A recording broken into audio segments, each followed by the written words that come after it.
Niger, dernier hommage à l'ex-président Mamadou Tandja décédé à Niamey. C'était en présence d'un parterre de présidents et de diplomates.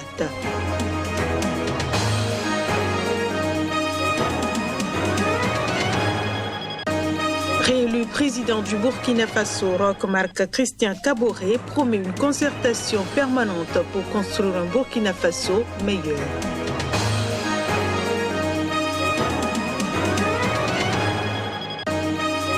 Et puis en Éthiopie, lancement de l'offensive finale contre les autorités dissidentes du Tigré à Mekele, Abiy Ahmed appelle les habitants à se tenir à l'écart des cibles militaires.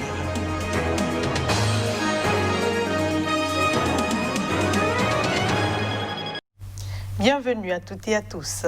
L'Organisation mondiale de la santé, OMS, s'inquiète du retard des pays africains dans leur préparation à recevoir un vaccin contre la COVID-19, qui sera la plus grande campagne de vaccination jamais menée sur le continent. Selon le coordonnateur de l'OMS pour l'Afrique du programme de développement de la vaccination et des vaccins, la région a un score moyen de 33% de préparation pour le déploiement du vaccin COVID-19, ce qui est bien en dessous de la référence souhaitée de 80%. Suivez. L'expérience a montré que lorsque nous avons une moyenne ou un score pondéré d'environ 80% ou plus, cela montre clairement que le pays peut déployer un vaccin en toute sécurité ou mener une campagne de vaccination pour atteindre le maximum d'impact. Nous sommes donc loin d'y parvenir, la moyenne pondérée se situant jusqu'à présent autour de 33%. Nous devons absolument travailler et soutenir les pays pour qu'ils puissent amener tous leurs différents piliers d'introduction de vaccins à un niveau où, si un vaccin devient bientôt disponible, un pays pourra le déployer en toute sécurité pour atteindre un impact maximal. De nombreux pays sont désireux et déterminés à obtenir le vaccin à temps. Nous savons que les pays africains sont inquiets et espèrent que la précommande de millions de doses de vaccins par les pays riches ne les empêchera pas d'avoir accès aux fournitures. Je pense que c'est vraiment la question d'aujourd'hui qui est débattue partout, en particulier dans la région.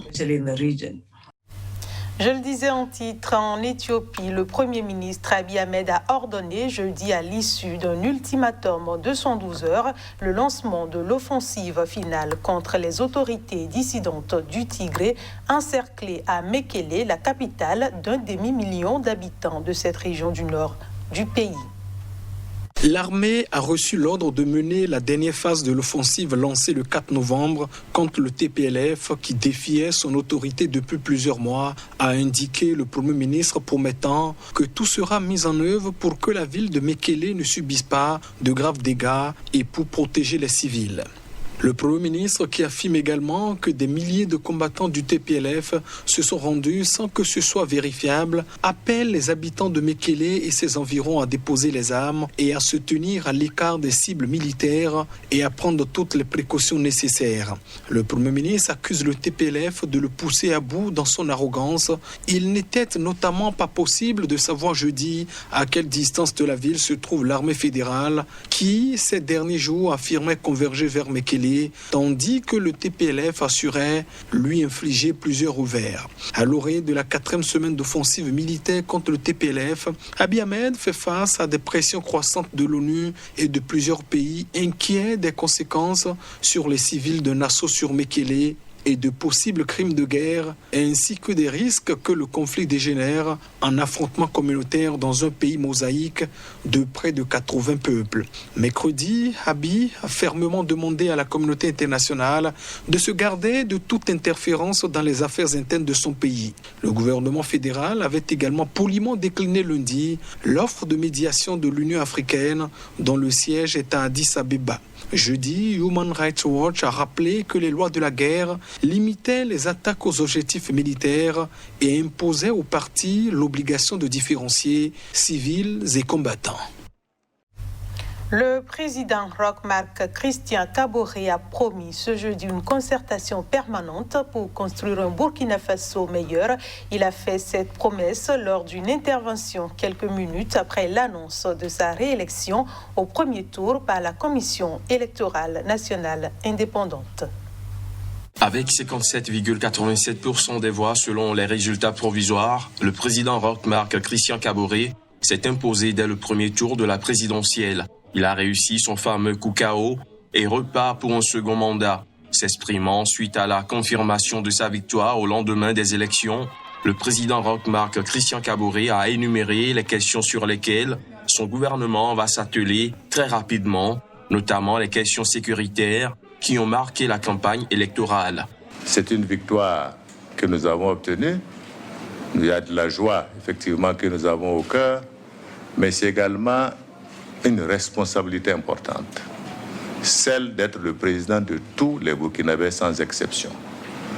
Et je voudrais dire que tout ce qui concerne les questions sécuritaires, les questions de réconciliation nationale, les questions de développement, les questions qui concernent l'amélioration des conditions de vie des Burkinabés sont des questions pertinentes et sur lesquelles nous allons nous atteler très rapidement. Selon les résultats provisoires publiés par la CENI, Eddy Kombo-Igo du CDP, l'ancien parti au pouvoir, se place en deuxième position avec 15,48% des suffrages et Zéphirin Diabré, l'actuel chef de file de l'opposition, arrive en troisième position avec un peu plus de 12% des voix.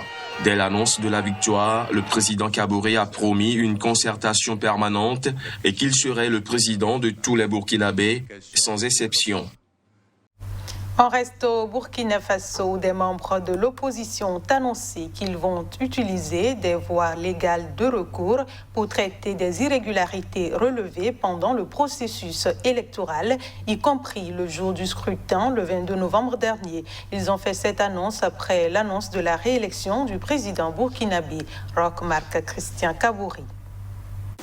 L'opposition politique, à travers l'accord politique de Ouagadougou, prend acte des résultats provisoires proclamés par la CENI, se réserve le droit d'utiliser les voies légales de recours pour traiter des irrégularités relevées au cours du déroulement du processus électoral et tout particulièrement au cours du scrutin du 22 novembre 2020.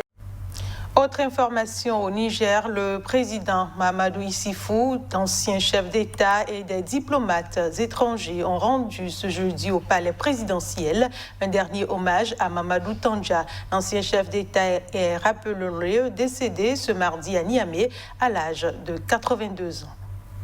Les obsèques officielles de l'ancien président Mamadou Tandja ont été organisées dans la cour du palais présidentiel. Parmi les invités figurait notamment le général Salou Djibo, le chef de la junte militaire qu'il avait destitué en 2010. Ses 10 enfants, ses compagnons d'armes et anciens collaborateurs de l'ex-président des chefs traditionnels et religieux étaient également présents. À ton pays, ton cher pays, le Niger, tu as tout donné, y compris ta personne, convaincu que ta mission est justement d'être au service de ce peuple, notamment le monde rural, les femmes et les jeunes. J'ai gardé de lui l'image d'un homme affable, d'un homme très rigoureux sur les principes, qui aimait le travail, qui aimait aussi ceux qui travaillent et qui ne reculait devant rien par rapport aux intérêts du pays, aux intérêts de la nation.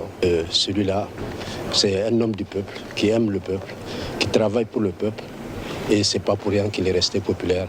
Et il survivra à sa mort, c'est certain. Malgré sa répression des Touaregs et sa tentative de rester au pouvoir à la fin de ses 2 mandats, l'ex-président Mamadou Baba Tandja reste une figure adulée pour sa lutte contre la pauvreté et son austérité. Il sera inhumé à Maïné-Sourao, son village natal dans la région de Difa, situé au sud-est, théâtre depuis 2015 des attaques des islamistes de Boko Haram. Une opération de secours est en cours dans la ville zimbabwéenne de Bindura après qu'au moins 40 mineurs illégaux ont été pris au piège suite à l'effondrement d'une mine d'or désaffectée. Au moins 40 mineurs illégaux étaient pris au piège après l'effondrement d'une mine d'or désaffectée au Zimbabwe, a annoncé jeudi la Fédération nationale des mineurs. L'accident s'est produit mercredi soir dans la ville de Bendura, à quelques 70 km au nord de la capitale Harare, a indiqué le responsable de la fédération, Wellington Takavaracha. Les mineurs travaillaient à l'intérieur de la mine désaffectée Randgold Mine lorsqu'un puits s'est effondré, a-t-il ajouté. 6 mineurs ont pu être dégagés des gravats et hospitalisés. Ceux qui ont été secourus ont indiqué qu'il y avait environ 40 personnes dans le puits de mine au moment de l'accident, a indiqué Takavaracha, ajoutant que les opérations de sauvetage étaient toujours en cours. Faute d'emploi dans ce pays d'Afrique australe où le chômage avoisine les 90%, de nombreux hommes survivent en travaillant dans des mines désaffectées ou pénètrent illégalement dans des mines toujours exploitées.